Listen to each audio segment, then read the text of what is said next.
ನಮಸ್ಕಾರ. ದೇವರಾಜು ಶಿವಪುರ ಯೂಟ್ಯೂಬ್ ಚಾನಲ್ಗೆ ಸ್ವಾಗತ. ಪ್ರಾಥಮಿಕ ಶಾಲಾ ಶಿಕ್ಷಕರು ಮತ್ತು ಪ್ರೌಢಶಾಲಾ ಶಿಕ್ಷಕರು ಕೋರಿಕೆ ಮತ್ತು ಪರಸ್ಪರ ವರ್ಗಾವಣೆ ಅರ್ಜಿಯನ್ನು ತಮ್ಮ ವೈಯಕ್ತಿಕ EDS ಲಾಗಿನ್ನಲ್ಲಿ ಯಾವ ರೀತಿ ಅರ್ಜಿಯನ್ನು ಸಲ್ಲಿಸ್ತಕ್ಕಂಥದ್ದು ಎಂಬತಕ್ಕಂಥದ್ದನ್ನು ಈ ವಿಡಿಯೋದ ಮೂಲಕ ನೋಡ್ತಾ ಹೋಗೋಣ. ಮೊದಲಿಗೆ ನಾನು ಕ್ರೋಮನ್ನು ಓಪನ್ ಮಾಡ್ತೀನಿ. ಓಪನ್ ಮಾಡಿ EDS ಲಾಗಿನ್ ಅಂತೇಳಿ ಟೈಪ್ ಮಾಡ್ತೀನಿ. EDS ಲಾಗಿನ್ ಅಂತ ಟೈಪ್ ಮಾಡಿದಾಗ ಈ ಥರದ ಒಂದು ಇಂಟರ್ಫೇಸ್ ಓಪನ್ ಆಗುತ್ತೆ. ತಾವು ಗಮನಿಸ್ತಾ ಇದ್ದೀರಿ ಈ ರೀತಿ. ಇದ್ರ ಮೇಲೆ ನೀವು ಕ್ಲಿಕ್ ಮಾಡಿ ನೋಡಿ. ಕ್ಲಿಕ್ ಮಾಡಿದಾಗ ಎಂಪ್ಲಾಯ್ ಡಾಟಾ ಸಿಸ್ಟಮ್ ಅಂತೇಳಿ ಓಪನ್ ಆಗುತ್ತೆ. ಇಲ್ಲಿ ನೀವು ಆಫೀಸ್ ಅನ್ನೋದ್ರ ಮೇಲೆ ಕ್ಲಿಕ್ ಆಗಿದೆ. ನೀಲಿ ಬಟನ್ ಕಾಣ್ತಾ ಇದೆ ನೋಡಿ, ನೀಲಿ ಕಲರು. ಈಗ ಅದನ್ನು ನಾವು ಎಂಪ್ಲಾಯ್ ಅನ್ನೋದ್ರ ಮೇಲೆ ಕ್ಲಿಕ್ ಮಾಡಬೇಕು. ಇಲ್ಲಿ ನೋಡಿ, ಎಂಪ್ಲಾಯ್ ಅನ್ನೋದ್ರ ಮೇಲೆ ಕ್ಲಿಕ್ ಮಾಡಿ ಇಲ್ಲಿ ಯೂಸರ್ ನೇಮ್ ಅಂತೇಳಿ ಕೇಳುತ್ತೆ. ಯೂಸರ್ ನೇಮ್ ಅಂದರೆ KJID ನಂಬರು, ಪಾಸ್ವರ್ಡು ನೀವೇನು ಸೆಟ್ ಮಾಡ್ಕೊಂಡಿರ್ತೀರ ಆ ಪಾಸ್ವರ್ಡು. ಇಲ್ಲಿ ಈ ಕ್ಯಾಪ್ಚಾ ಇದಿದೆಯಲ್ಲ, ಈ ಕ್ಯಾಪ್ಚಾವನ್ನು ಇಲ್ಲಿಗೆ ಎಂಟ್ರಿ ಮಾಡಬೇಕು. ನಂತರ ಇಷ್ಟನ್ನೆಲ್ಲ ಎಂಟ್ರಿ ಮಾಡಿದ ನಂತರದಲ್ಲಿ ಲಾಗಿನ್ ಅಂತೇಳಿ ಬಟನ್ ಮೇಲೆ ಕ್ಲಿಕ್ ಮಾಡಬೇಕು. ಆಗ ತಮಗೆ ಮತ್ತೊಂದು ಪೇಜ್ ಓಪನ್ ಆಗುತ್ತೆ. ನೋಡಿ, ಲಾಗಿನ್ ಕೊಟ್ಟ ನಂತರ ಈ ಥರ ಒಂದು ಪೇಜ್ ಓಪನ್ ಆಗುತ್ತೆ. ಇಲ್ಲಿ ಮೇಲ್ಭಾಗದಲ್ಲಿ ಶಿಕ್ಷಕರ ಹೆಸರು ಮತ್ತು ಶಾಲೆಯ ಹೆಸರು, ತಮ್ಮ ಶಾಲೆಯ ಡೈಸ್ ಕೋಡ್ ಬರುತ್ತೆ. ಇಲ್ಲಿ ಈ ಥರದ ಆಪ್ಷನ್ಸ್ ಬರ್ತದೆ ನೋಡಿ. ರಿಕ್ವೆಸ್ಟ್ ಟ್ರಾನ್ಸ್ಫರ್, ಕೋರಿಕೆ ವರ್ಗಾವಣೆಗೆ ಅರ್ಜಿ ಸಲ್ಲಿಸ್ತಕ್ಕಂಥದ್ದು, ಈ ಲಿಂಕ್ ಮೇಲೆ ಕ್ಲಿಕ್ ಮಾಡಬೇಕು. ಮ್ಯೂಚುವಲ್ ಟ್ರಾನ್ಸ್ಫರ್, ಪರಸ್ಪರ ವರ್ಗಾವಣೆಗೆ ಅರ್ಜಿಯನ್ನು ಸಲ್ಲಿಸ್ತಕ್ಕಂಥದ್ದು, ಈ ಲಿಂಕ್ ಮೇಲೆ ಕ್ಲಿಕ್ ಮಾಡಬೇಕು. ನೋಡಿ, ಈಗ ನಾನು ಮೊದಲಿಗೆ ಕೋರಿಕೆ ವರ್ಗಾವಣೆ ರಿಕ್ವೆಸ್ಟ್ ಟ್ರಾನ್ಸ್ಫರನ್ನು ಕ್ಲಿಕ್ ಮಾಡ್ತೀನಿ. ನೋಡಿ, ಈ ಥರದ ಒಂದು ಪೇಜ್ ಓಪನ್ ಆಗಿ ತಮ್ಮ ಎಲ್ಲ ಮಾಹಿತಿಗಳು ಕೂಡ ಮೊದಲನೇ ಆಲ್ರೆಡಿ ಫೆಚ್ ಆಗಿ ಬರುತ್ತೆ. ನೀವೇನು ಕೂಡ ಹೊಸ್ದಾಗಿ ಟೈಪ್ ಮಾಡ್ತಕ್ಕಂಥದ್ದು ಏನೂ ಇಲ್ಲ. ಮೇಲ್ಭಾಗದಲ್ಲಿ ಶಿಕ್ಷಕರ ಹೆಸರು ಬರುತ್ತೆ. ಮೊದಲು KJID ನಂಬರ್ ಬರುತ್ತೆ, ಶಿಕ್ಷಕರ ಹೆಸರು ಬರುತ್ತೆ, ತಂದೆ ಹೆಸರು ಬರುತ್ತೆ, date of birth, gender, present working school, designation, teaching subject and medium, date of entry into service, date of entry into present school, probationary declare ಆಗಿದೆಯಾ ಇಲ್ಲೋ ಅಂತೇಳಿ ಸ್ಕೂಲ್ ಕ್ಯಾಟಗರಿ ಎಲ್ಲ ಮಾಹಿತಿ ಕೂಡ ಬರ್ತಾ ಹೋಗುತ್ತೆ. ನೀವಿಲ್ಲಿ ಸೆಲೆಕ್ಟ್ ಮಾಡೋಕ್ಕೆ ಬೇಕಾಗಿರ್ತಕ್ಕಂಥದ್ದು ಒಂದು ಯಾವುದಪ್ಪ ಅಂದರೆ ಮ್ಯಾರಿಟಲ್ ಸ್ಟೇಟಸ್ ಅಂಥೇಳಿ ಈ ಬಾಣದ ಗುರುತಿದೆಯಲ್ಲ ಅದರ ಮೇಲೆ ಕ್ಲಿಕ್ ಮಾಡಬೇಕು. ಅದನ್ನು ಕ್ಲಿಕ್ ಮಾಡಿದಾಗ ಏನು ಬರುತ್ತೆ ನೋಡಿ, ಮ್ಯಾರಿಡು, ಅನ್ಮ್ಯಾರಿಡು, ವಿಡೋವರ್, ಡೈವರ್ಸಿ, ಇಷ್ಟು ಆಪ್ಷನ್ಸ್ ಬರುತ್ತೆ. ಇಲ್ಲಿ ನಿಮಗೆ ಇದು ಯಾವುದು ಸಂಬಂಧಪಡುತ್ತೆ ಆ ಒಂದು ಪಾಯಿಂಟ್ ಮೇಲೆ ನೀವು ಕ್ಲಿಕ್ ಮಾಡಬೇಕು. ನಾನು ಇಲ್ಲಿ ಮ್ಯಾರಿಡ್ ಅನ್ನೋದನ್ನು ಕ್ಲಿಕ್ ಮಾಡ್ತೀನಿ. ಮ್ಯಾರಿಡ್ ಅಂತ ಕ್ಲಿಕ್ ಮಾಡಿದಾಗ ವೆದರ್ ಸ್ಪೋಸ್ ವರ್ಕಿಂಗ್ ಅಂದರೆ ನೀವು ಪತಿ ಪತ್ನಿ ಪ್ರಕರಣದಲ್ಲಿ ಅಲ್ಲಿ ಬರ್ತೀರಾ ಅಂತೇಳಿ, ನಿಮ್ಮ ಪತಿ ಅಥವಾ ಪತ್ನಿ ಸರ್ಕಾರಿ ನೌಕರರ ಅಂತೇಳಿ ಕೇಳ್ತಾ ಇದೆ. ನೋ ಅಂತ ಕ್ಲಿಕ್ ಮಾಡಿದ್ರೆ ನೀವು ಇಲ್ಲಿ ನೋಡಿ, ನೋ ಅಂತ ಕ್ಲಿಕ್ ಮಾಡಿ ಇಲ್ಲಿ ಬೇಕಾದ್ರೆ ನಿಮ್ಮ ಸ್ಪೋಸ್ ನೇಮು, ಗಂಡ ಅಥವಾ ಹೆಂಡತಿಯ ಹೆಸರನ್ನು ನೀವು ಇಲ್ಲಿಗೆ ಟೈಪ್ ಮಾಡಬೇಕಾಗತ್ತೆ. ಇಲ್ಲ ನಾನು ಎಸ್ ಅಂತೇಳಿ ಅಂದರೆ ಗಂಡ ಅಥವಾ ಹೆಂಡತಿ ಸರ್ಕಾರಿ ನೌಕರರಾಗಿದ್ದರೆ ಎಸ್ ಅಂತೇಳಿ ಕ್ಲಿಕ್ ಮಾಡಬೇಕು. ಎಸ್ ಅಂತ ಕ್ಲಿಕ್ ಮಾಡಿದಾಗ ಈ ರೀತಿ ಇಷ್ಟೆಲ್ಲ ಆಪ್ಷನ್ಸು ಓಪನ್ ಆಗುತ್ತೆ.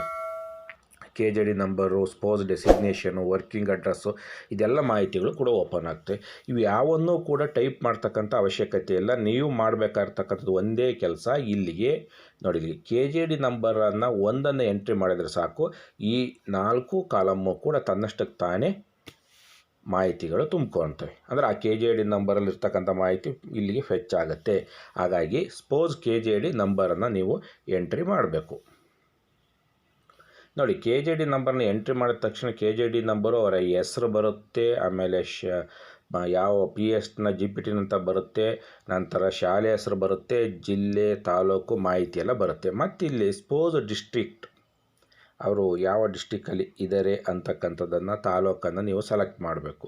ಈ ಬಾಣದ ಗುರುತಿನ ಮೇಲೆ ನೋಡು, ಇಲ್ಲಿ ಕಾಣ್ತಾ ಇದೆಯಲ್ಲ ಬಾಣದ ಗುರುತು, ಇದ್ರ ಮೇಲೆ ಕ್ಲಿಕ್ ಮಾಡಿರತ್ತೆ. ಇದ್ರ ಮೇಲೆ ಕ್ಲಿಕ್ ಮಾಡಿದಾಗ ನಮ್ಮ ರಾಜ್ಯದಲ್ಲಿರ್ತಕ್ಕಂಥ ಎಲ್ಲ ಜಿಲ್ಲೆಗಳು ಕೂಡ ಓಪನ್ ಆಗ್ತವೆ. ಈಗ ನಾನು ಫಾರ್ ಎಕ್ಸಾಂಪಲ್ ನೋಡಿ ಕ್ಲಿಕ್ ಮಾಡ್ತೀನಿ, ಈ ರೀತಿ ಜಿಲ್ಲೆಗಳು ಬರುತ್ತೆ. ನಿಮಗೆ ಯಾವುದು ಸಂಬಂಧಪಟ್ಟಂಥ ಜಿಲ್ಲೆ ಇದೆ ಆ ಜಿಲ್ಲೆ ಮೇಲೆ ನೀವು ಕ್ಲಿಕ್ ಮಾಡಬೇಕು. ಕ್ಲಿಕ್ ಮಾಡಿದಾಗ ಆ ಜಿಲ್ಲೆಗೆ ಸಂಬಂಧಪಟ್ಟಂಥ ತಾಲೂಕುಗಳು ಇಲ್ಲಿ ಕ್ಲಿಕ್ ಮಾಡಿದರೆ ಓಪನ್ ಆಗ್ತವೆ. ಆಗ ಜಿಲ್ಲೆ ಮತ್ತು ತಾಲೂಕನ್ನು ಸೆಲೆಕ್ಟ್ ಆಗುತ್ತೆ. ಇನ್ನು ಉಳಿದಂಥ ಮಾಹಿತಿ ಎಲ್ಲದೂ ಕೂಡ ಮೊದಲನೇ ಆಲ್ರೆಡಿ ಫೆಚ್ ಆಗಿರುತ್ತೆ. ಇಲ್ಲಿ ಸರ್ವಿಸ್ ಡೀಟೇಲ್ಸ್ ಅಂತೇಳಿ ಬರುತ್ತೆ. ಅಂದರೆ ನೀವು ಇದುವರೆಗೂ ಕೂಡ ಯಾವ್ಯಾವ ಶಾಲೆಯಲ್ಲಿ ಯಾವ ದಿನಾಂಕದಿಂದ ಯಾವ ದಿನಾಂಕದವರೆಗೂ ಕೂಡ ಸೇವೆಯನ್ನು ಸಲ್ಲಿಸಿದಿರ ಅಂತಕ್ಕಂಥ ಸರ್ವಿಸ್ ಡೀಟೇಲ್ ಬರುತ್ತೆ. ಇದು ಆಲ್ರೆಡಿ ಫೆಚ್ ಆಗಿರ್ತಕ್ಕಂಥದ್ದು. ಇದನ್ನು ಏನನ್ನೂ ಕೂಡ ಎಡಿಟ್ ಮಾಡಲಿಕ್ಕೆ ಬರೋದಿಲ್ಲ.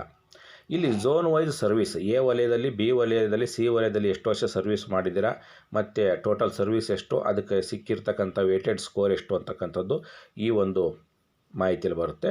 ಎಕ್ಸ್ಟ್ರಾ ಸರ್ವಿಸ್ 3 ವರ್ಷಕ್ಕಿಂತ ಹೆಚ್ಚು ಸೇವೆಯನ್ನು ಸಲ್ಲಿಸಿದರೆ 1 ವರ್ಷಕ್ಕೆ 1 ಅಂಕದಂತೆಯೇ ನಿಮಗೆ ವೇಟೆಡ್ ಸ್ಕೋರ್ ಬರುತ್ತೆ. ಅದು ಒಟ್ಟಾರೆ ಟೋಟಲ್ ಎಷ್ಟು ಅಂತಕ್ಕಂಥದ್ದನ್ನು ಇಲ್ಲಿ 15ನೇ ಕಾಲಮಲ್ಲಿ ಬಂದಿರುತ್ತೆ. ಇದು ಯಾವುದೂ ಕೂಡ ಎಡಿಟ್ ಮಾಡೋಕ್ಕಾಗೋದಿಲ್ಲ, ನೀವು ನೋಡ್ಕೋಬೇಕಷ್ಟೇ. ಕೆಳಗಡೆ ಟ್ರಾನ್ಸ್ಫರ್ ರಿಕ್ವೆಸ್ಟೆಡ್ ಫಾರ್ ಅಂತೇಳಿ ಬರುತ್ತೆ, 16ನೇ ಕಾಲಮ್. ಟ್ರಾನ್ಸ್ಫರ್ ರಿಕ್ವೆಸ್ಟೆಡ್ ಫಾರ್ ಅಂತೇಳಿ ಬರುತ್ತೆ. ಇಲ್ಲಿ ಬಾಣದ ಗುರುತು ಏನಿದೆ ಅದನ್ನು ಕ್ಲಿಕ್ ಮಾಡಬೇಕು. ಅಂದರೆ ನೀವು ಜಿಲ್ಲೆಯ ಒಳಗಡೆನ ಅಥವಾ ವಿಭಾಗದ ಒಳಗಡೆನ ಅಥವಾ ವಿಭಾಗದ ಹೊರಗೆ ಅಂತಕ್ಕಂಥದ್ದು. ಜಿಲ್ಲೆಯ ಒಳಗೆ ನೀವು ಅರ್ಜಿಯನ್ನು ಸಲ್ಲಿಸ್ತಾ ಇದ್ದರೆ ವಿತಿನ್ ಡಿಸ್ಟ್ರಿಕ್ಟ್ ಅಂತೇಳಿ ಕ್ಲಿಕ್ ಮಾಡಬೇಕು. Out of district within division, ವಿಭಾಗದ ಒಳಗಡೆ ಅಂದರೆ ಈಗ ಮೈಸೂರು ವಿಭಾಗದ ಒಳಗಡೆ ಅಥವಾ ಗುಲ್ಬರ್ಗ ವಿಭಾಗದ ಒಳಗಡೆ, ಬೆಳಗಾಂ ವಿಭಾಗದ ಒಳಗಡೆ, ಬೆಂಗಳೂರು ವಿಭಾಗದ ಒಳಗಡೆ ಅರ್ಜಿಯನ್ನು ಸಲ್ಲಿಸ್ತಾ ಇದ್ದರೆ out of district within division ಅಂತೇಳಿ ಸಲ್ಲಿಸಬೇಕು. ಇದನ್ನು ಸ್ವಲ್ಪ ಕನ್ಫರ್ಮ್ ಮಾಡ್ಕೋಬೇಕು. ನೀವು ಅರ್ಜಿಯನ್ನು ಸಲ್ಲಿಸ್ತಕ್ಕಂಥ ಸಂದರ್ಭದಲ್ಲಿ ನೀವು ಔಟ್ ಆಫ್ ಡಿಸ್ಟ್ರಿಕ್ಕನ್ನು ಅರ್ಜಿ ಸಲ್ಲಿಸ್ಬೇಕಾದ್ರೆ ಅದು ವಿತಿನ್ ಡಿವಿಷನ್ನಲ್ಲಿ ಬರುತ್ತಾ ಔಟ್ ಆಫ್ ಡಿವಿಷನ್ನಲ್ಲಿ ಬರುತ್ತಾ ಅಂತೇಳಿ ಕನ್ಫರ್ಮ್ ಮಾಡ್ಕೊಳ್ಳಿ. ಇದು ಔಟ್ಸೈಡ್ ಡಿವಿಷನ್ ಅಂದರೆ ಈಗ ಗುಲ್ಬರ್ಗ ವಿಭಾಗದ ಯಾವುದೋ ಒಂದು ಜಿಲ್ಲೆಯಲ್ಲಿ ಕೆಲಸ ಮಾಡ್ತಿದ್ದೀನಿ, ನಾನು ಮೈಸೂರು ವಿಭಾಗದೊಳಕ್ಕೆ ಬರಬೇಕು, ಹಾಸನಕ್ಕೆ, ಮೈಸೂರಿಗೆ, ಚಾಮರಾಜನಗರಕ್ಕೆ ಬರಬೇಕು ಅಂದಾಗ ಔಟ್ಸೈಡ್ ದ ಡಿವಿಷನ್. ಹಾಗಾಗಿ ಈ ವಿತಿನ್ ಡಿವಿಷನ್ ಮತ್ತು ಔಟ್ಸೈಡ್ ಡಿವಿಷನ್ ಅಂತಕ್ಕಂಥದ್ದನ್ನು ಶಿಕ್ಷಕರು ಸ್ವಲ್ಪ ಕನ್ಫರ್ಮ್ ಮಾಡ್ಕೊಂಡು ಒಂದು ಸೆಲೆಕ್ಟನ್ನು ಮಾಡಬೇಕು. ಈಗ ನೋಡಿ ಕೆಳಗಡೆ are you opting for priority in transfer, ವರ್ಗಾವಣೆಯಲ್ಲಿ ಆದ್ಯತೆಯನ್ನು ಬಯಸ್ತಾ ಇದ್ದೀರಾ ಅಂತೇಳಿ. ಈ ಆದ್ಯತೆಗಳು ಯಾವ್ಯಾವು ಅಂತಕ್ಕಂಥದ್ದನ್ನು ಇಂದಿನ ಒಂದು ವಿಡಿಯೋ ಮಾಡಿದ್ದೀನಿ, ತಾವು ಅದರಲ್ಲಿ ಗಮನಿಸ್ಬೋದು ಯಾವ್ಯಾವ ಆದ್ಯತೆಗಳು ಅಂತೇಳಿ. ಈಗ ನೋ ಅಂತ ಕ್ಲಿಕ್ ಮಾಡಿದರೆ ಮುಗೀತು, ಇಷ್ಟೇ ಅರ್ಜಿ.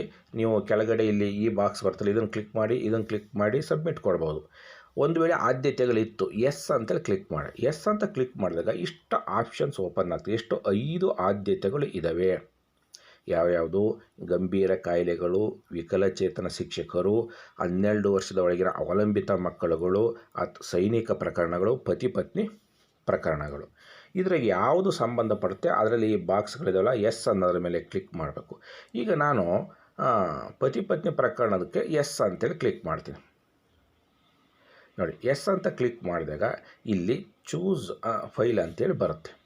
ಅಂದರೆ ನೀವು ಪತಿ ಪತ್ನಿ ಪ್ರಕರಣದ ಅಡಿಯಲ್ಲಿ ಅರ್ಜಿಯನ್ನು ಸಲ್ಲಿಸ್ತಾ ಇದ್ದೀರಾ ಅಂದರೆ, ಈಗ ಪತಿ ಅರ್ಜಿಯನ್ನು ಸಲ್ಲಿಸ್ತಾ ಇದ್ದರೆ ಪತ್ನಿಯ ಒಂದು ಸೇವಾ ದೃಢೀಕರಣ ಪತ್ರ ಬೇಕು.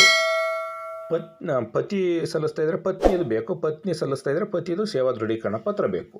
ಕ್ಷೇತ್ರ ಶಿಕ್ಷಣಾಧಿಕಾರಿಗಳು, ಪ್ರಾಥಮಿಕ ಶಾಲಾ ಶಿಕ್ಷಕರಾದರೆ ಕ್ಷೇತ್ರ ಶಿಕ್ಷಣಾಧಿಕಾರಿಗಳು, ಹೈಸ್ಕೂಲ್ ಶಿಕ್ಷಕರಾದರೆ ಉಪನಿರ್ದೇಶಕರು, ಮತ್ತು ಇದೇ ರೀತಿ ಸಂಬಂಧಪಟ್ಟಂಥ ಅವರು ಯಾರು ಅವರ ನೇಮಕಾತಿ ಪ್ರಾಧಿಕಾರ ಇರುತ್ತೆ ಅವರಿಂದ ಅರ್ಜಿಯನ್ನು ಸಲ್ಲಿಸ್ಬೋದು. ಇದು ಶಿಕ್ಷಕರಿಗೆ ಸಂಬಂಧಪಟ್ಟಂಥದ್ದಾಯಿತು. ಮತ್ತು ಕೋರ್ಟು, ಮಗದೊಂದು ಬೇರೆ ಬೇರೆ ಡಿಪಾರ್ಟ್ಮೆಂಟು, ರೆವಿನ್ಯೂ ಡಿಪಾರ್ಟ್ಮೆಂಟು ಇದ್ದಾಗ ತಾವು ತಮ್ಮ ನೇಮಕಾತಿ ಪ್ರಾಧಿಕಾರ ಯಾರು ಅಂತ ತಿಳ್ಕೊಂಡು ಅವರಿಂದ ಆ ಒಂದು ಪ್ರಮಾಣ ಪತ್ರವನ್ನು ಪಡೆದು ಮೊದಲೇ ಅದನ್ನು ಮೊಬೈಲ್ನಲ್ಲಿ ಫೋಟೋ ಹೊಡೆದು PDF ರೂಪದಲ್ಲಿ ಕನ್ವರ್ಟ್ ಮಾಡಿ ಇಟ್ಕೋಬೇಕು. ಈ ಚೂಸ್ ಫೈಲ್ ಅನ್ನೋದ್ರ ಮೇಲೆ ಕ್ಲಿಕ್ ಮಾಡಿದಾಗ ನಿಮಗೆ ಗ್ಯಾಲರಿಯನ್ನು ತೋರಿಸುತ್ತೆ. ಅಲ್ಲಿ ಪ್ರಮಾಣ ಪತ್ರ ಇರುತ್ತೆ, ಅದ್ರ ಮೇಲೆ ಕ್ಲಿಕ್ ಮಾಡಿ ಸೆಲೆಕ್ಟ್ ಮಾಡಿ ಅಪ್ಲೋಡ್ ಕೊಟ್ಟರೆ ಅಲ್ಲಿಗೆ ಈ ಒಂದು ಆದ್ಯತೆಯನ್ನು ಬಯಸ್ದಂಗೆ ಆಗುತ್ತೆ. ಹಾಗಾಗಿ ಈ ಒಂದು ಯಾರು ಪ್ರಿಯಾರಿಟಿಯನ್ನು ಸಲ್ಲಿಸ್ತಕ್ಕಂಥ ಶಿಕ್ಷಕರಿದ್ರೋ ತಾವು ಸಂಬಂಧಪಟ್ಟಂಥ ಪ್ರಮಾಣ ಪತ್ರನ, ಅದಕ್ಕೆ ಯಾರ್ಯಾರು ಯಾವ್ಯಾವ ಪ್ರಮಾಣ ಪತ್ರವನ್ನು ಪಡಿಬೇಕು ಅಂತಕ್ಕಂಥದ್ದನ್ನು ಕೂಡ ಒಂದು ನನ್ನ ದೇವರಾಜ ಶಿವಪುರ ಯೂಟ್ಯೂಬ್ ಚಾನಲಲ್ಲಿ ಇದೆ. ತಾವು ಅದನ್ನು ಗಮನಿಸಿ ಮೊದಲೇ ಅದನ್ನು ರೆಡಿ ಮಾಡಿಟ್ಕೊಂಡು ಸೆಲೆಕ್ಟ್ ಮಾಡಬೇಕು.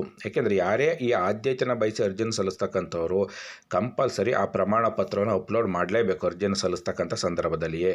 ನಂತರ ಕೆಳಭಾಗದಲ್ಲಿ ಈ ಕಾಲಮನ್ನು ಇದನ್ನು ಕ್ಲಿಕ್ ಮಾಡಿ ಒಮ್ಮೆಗೆ ಯಾರೂ ಕೂಡ ಸಬ್ಮಿಟ್ ಕೊಡಬೇಡಿ. ಡ್ರಾಫ್ಟ್ ಸೇವ್ ಅನ್ನೋದ್ರ ಮೇಲೆ ಕ್ಲಿಕ್ ಮಾಡಿ ನಿಮ್ಮ ಏನು ಅರ್ಜಿಯನ್ನು ಹಾಕಿದ್ದೀರಾ ಆ ಅರ್ಜಿ PDF ರೂಪದಲ್ಲಿ ಡೌನ್ಲೋಡ್ ಆಗುತ್ತೆ. ಆಗ ಅದನ್ನು ಒಂದು ಸರಿ ಎಲ್ಲ ಅಧ್ಯಯನ ಮಾಡಿ. ನಾನು ಅರ್ಜಿಯನ್ನು ಸಲ್ಲಿಸಿರ್ತಕ್ಕಂಥದ್ದು ಸರಿಯಾಗಿದೆಯಾ, ವಿತಿನ್ ಡಿಸ್ಟಿಕ್ಕಾ, ಔಟ್ ಆಫ್ ಡಿಸ್ಟಿಕ್ಕಾ, ಅಥವಾ ಆದ್ಯತೆಯನ್ನು ಸರಿಯಾಗಿ ಕ್ಲಿಕ್ ಮಾಡಿದ್ದೀನ, ಎಲ್ಲದನ್ನು ಕೂಡ ನೋಡಿ ಕರೆಕ್ಟ್ ಆಗಿದೆ ಅಂದಾಗ ಮತ್ತೊಮ್ಮೆ ಇನ್ನೊಂದು ಸರಿ EDS ಲಾಗಿನ್ ಆಗೋದರ ಮೂಲಕ ಆ ನಂತರ ಸಬ್ಮಿಟ್ ಕೊಡಿ. ಯಾಕೆಂದರೆ ಒಮ್ಮೆ ನೀವು ಒಂದು KJD ನಂಬರಲ್ಲಿ ಅರ್ಜಿಯನ್ನು ಸಲ್ಲಿಸಿದ ನಂತರ ಮತ್ತೊಂದು ಅರ್ಜಿಯನ್ನು ಈ ಒಂದು ಸಾಫ್ಟ್ವೇರ್ ತೆಗೆದುಕೊಳ್ಳೋದಿಲ್ಲ. ಹಾಗಾಗಿ ಇನ್ನೂ ಕೂಡ ಸಮಯ ಇದೆ. ಭಾಳ ನಿಧಾನವಾಗಿ ಡ್ರಾಫ್ಟ್ ಸೇವನ್ನು ನೋಡಿ. ಒಂದು ವೇಳೆ ಡ್ರಾಫ್ಟ್ ಸೇವ್ ನೋಡಿದಾಗ ಯಾವುದೋ ಒಂದು ಪಾಯಿಂಟ್ಸ್ ತಪ್ಪಾಗಿದೆ ಆಗ ನೀವು ಆರಾಮಾಗಿ ಅದನ್ನು ಎಡಿಟ್ ಮಾಡ್ಬೋದು. ಆದರೆ ಸಬ್ಮಿಟ್ ಕೊಟ್ಟ ಮೇಲೆ ಎಡಿಟ್ ಮಾಡಲಿಕ್ಕೆ ಸಾಧ್ಯ ಇಲ್ಲ. ಇದಿಷ್ಟು ಮಾಹಿತಿ ಕೋರಿಕೆ ವರ್ಗಾವಣೆಗೆ ಅರ್ಜಿಯನ್ನು ಯಾವ ರೀತಿ ಸಲ್ಲಿಸಬೇಕು ಅನ್ನೋದಕ್ಕೆ ಸಂಬಂಧಪಟ್ಟಂಥದ್ದು. ನೀವು ಇದುವರೆಗೂ ಕೂಡ ದೇವರಾಜು ಶಿವಪುರ ಯೂಟ್ಯೂಬ್ ಚಾನಲ್ಗೆ ಸಬ್ಸ್ಕ್ರೈಬ್ ಆಗಿಲ್ಲ ಅಂದರೆ ಸಬ್ಸ್ಕ್ರೈಬ್ ಆಗಿ, ವಿಡಿಯೋವನ್ನು ಲೈಕ್ ಮಾಡಿ, ಶೇರ್ ಮಾಡಿ. ಧನ್ಯವಾದಗಳು.